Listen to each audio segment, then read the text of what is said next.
First thing we do is talk to Chance Dugan, the head coach of the Bellarmine Knights. It's presented by D. Scott Neal, proud partner of Bellarmine Athletics. And we bring Coach in to talk with her about this game. Coach, first half 8 points, second half you get 36 or 35 at least, and puts at least the respectable number up there on the board. But I think the big thing was you had 16 turnovers at the halftime. You end up with 20, only 4 turnovers in the second half, a little bit better. I mean, it was huge, us taking care of the basketball. We were our own worst enemy in that first half. Every time we got any momentum going or anything going, we would just shoot ourselves in the foot and turn the ball over. We talked about, what Louisville's best at, and they're best at fast breaking. And that's, I told them before the game, I said, the biggest thing that concerns me or that worries me is their fast break. I said, we've got to shut down their fast break. And, when we played them in the half-court setting, I thought we did a great job. Yeah. I thought the scout was spot on. I thought the girls were locked in. We just we did not do a very good job in that first half, stopping the ball, picking up in transition, and they got some easy looks because of it. I actually said 20. You only had 19, so only 3 turnovers in the second half for your squad. It looked as if a certain point early in the second half, Haley Harrison said, get on. I'm going to start scoring some points. She really had that look in her eye. She did, and and we need to have that.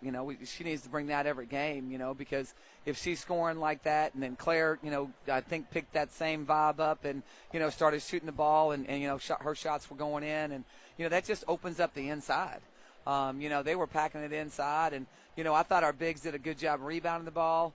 Louisville's just so long, at the guard spot where, right now we just don't have that length.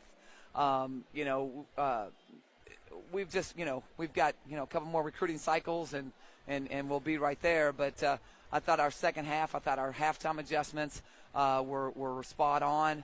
I thought the girls, I told them, I said, what do you, there's no sense in being scared. What are you scared of? Let's go out there. I said, they better than LSU? And they're like, no. I'm like, well, let's go, So, I mean, Jeff does a great job. And, I can't say enough kind words about Jeff Walls. I mean, for him to bring his program here and come to, our home court and play us, in Freedom Hall, that's and try to help us, grow our game. Sure. It's huge. Well, I appreciate that. I think he's all about Louisville area schools and helping them out.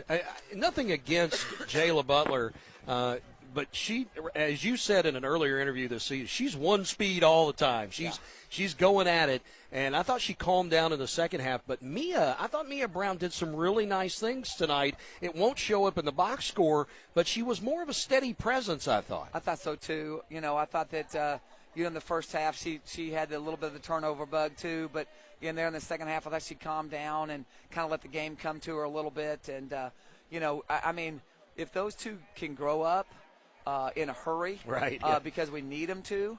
There is no more learning curve. They've got to put it on paper, and they're working toward that, and the coaches are coaching them up, and meet with them, all the time, and it's just a process, and I think that I'm glad we came out and played the way we did the second half because I want that stink off of us from the first half. I mean, 8 points, come on, man. Yeah, it showed. Your team showed something in the second half. We really did, and I thought, I was proud of them. And every single year we've played them. We've held them to a lower and lower score, so we're going to get them one of these years. You'll get there. You'll get there. You won't face very many teams that are as long as Louisville is in the A-Sun. No. So I think your post players tonight got to look at what the worst case scenario is moving forward from this point on. And I think we've got to do a better job of coaching them and getting them to show their numbers a little bit better. Sitting down a little bit harder in the post, making a counter when the post, when the defense is there, and but I thought they came back and did some good things, did some nice things in that second half. Wofford on Saturday. Yes. What can you tell us about them? I know they play 5 out. I know they all shoot the ball. They're all very long. So it's going to be a great game. It really is. It's going to be a great game for us. It's a totally different scout than what Louisville was. So it's going to be we've got 2 days to really get the scout in, and then Saturday it's alumni game. So any alumni that's listening right now, go to our webpage, and we've got a link. I've got a box suite for you guys up here. There's going to be food and drink, and love to have you and the family come out. We love seeing all of our alumni here. All right, Coach, I'll let you go. I know you got other things. Thanks. Chance Dugan, the head coach of the Bellarmine Knights.